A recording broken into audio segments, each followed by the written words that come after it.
Good morning everyone. Welcome back to IIT Foundation course. Now we are going to study chemistry.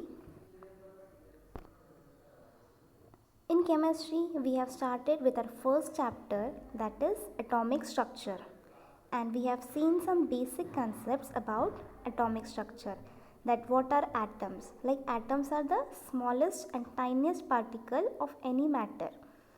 And we have also seen that the first theory of atomic structure was given by Dalton's atomic theory. And 5 postulates were there. But there were some drawbacks of those postulates. Dalton's atomic theory has been contradicted with the advancement of science and modified on the basis of further research and discoveries. So why this is so? Because Dalton said that atom is the smallest particle of any matter and it is indivisible. But this concept that it is indivisible was denied by some other scientists after some research. Because atom consists of still smaller particles such as electron, proton and neutron, into which it may be divided. These particles are rearranged as fundamental particles because these are the main constituents of all atoms. So now we will see discovery of these fundamental particles. So what are these fundamental particles? Electron, proton and neutrons. Okay. So some experiments took place. In that, one experiment was an experiment to investigate the phenomenon that takes place when a high voltage is applied through a tube containing gas at low pressure led the foundation to the discovery of fundamental particles. So in this picture you can see one setup. Okay, so now we will see what this setup is all about. In 1878, Sir William Crook, while conducting an experiment using a special gas tube called discharge tube. So here you can see a tube. This tube is called as discharge tube. He found certain visible rays between two metal electrodes. Okay, so in this tube you can see two electrodes on both the end of this tube, right hand side and left hand side, and you can see some rays coming out from the left electrode. And these rays are known as Crookes ray or cathode ray because this experiment was done by William Crook. So the discharge tube used in the experiment is now referred as a Crookes tube, or more popularly known as cathode ray tube. As you can see the name of this experiment, cathode ray tube. So now we will see some description about this cathode ray tube. What is given in this cathode ray tube? As you can see this tube is called as discharge tube. A discharge tube is a long glass tube sealed at the two ends.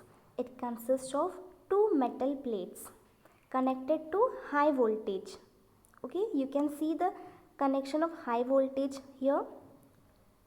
Then the two plates act as electrodes which conduct electricity. Electrode means which conducts electricity. So the electrode which is connected to the negative terminal of the battery, you can see that in the left hand side, that electrode is called cathode. It is negative electrode. The electrode which is connected to the positive terminal is called the anode. On the right hand side you can see one electrode. The name of that electrode is anode and it is positively charged. The electrode which is connected to the positive terminal is called anode. Okay, so There is a side tube which is connected to an exhaust pump. The exhaust pump is used for lowering the pressure inside the discharge tube. Okay, so in this discharge tube, gas is there. So to lower the pressure of that gas, this discharge tube inside it. Yes, so to lowering the pressure, this exhaust pump is used.